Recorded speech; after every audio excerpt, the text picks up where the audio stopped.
Driver আমি গেলাম।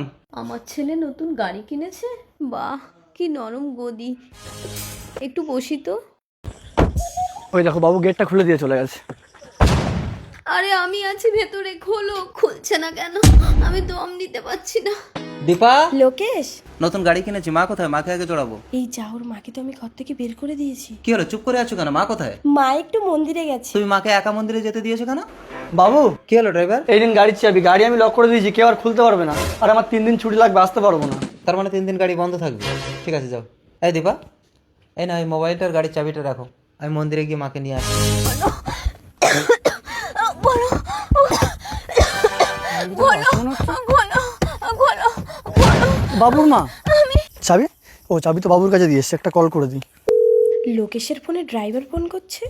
Hello, hello madam, ওই বাবুর মা গাড়ির মধ্যে আছে, বাবুকে একটু বলবেন চাবি নিয়ে এসে গেটটা খুলে মাকে নিয়ে যেতে। আচ্ছা ঠিক আছে, বলে দেবো। হ্যাঁ। কিন্তু ওকে তো বলেছি মা মন্দিরে গেছে, এখন যদি বলি গাড়িতে আছে। দীপা, কি ব্যাপার দীপা? তুমি বললে মা মন্দিরে গেছে, মা তো মন্দিরে নেই। মন্দিরেই তো গিয়েছিল।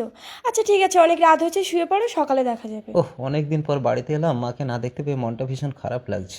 3 দিন পর একটু জল। লোকেশ মারা গেলেন। মা, কি হলো লোকেশ?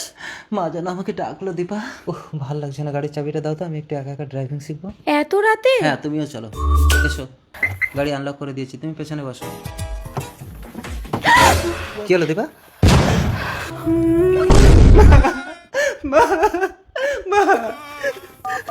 হ্যালো ড্রাইভার, আরে গাড়িতে আমার মা ঢুকেছিল, তুমি না দেখে গাড়িটা লক করে দিয়ে গেছো।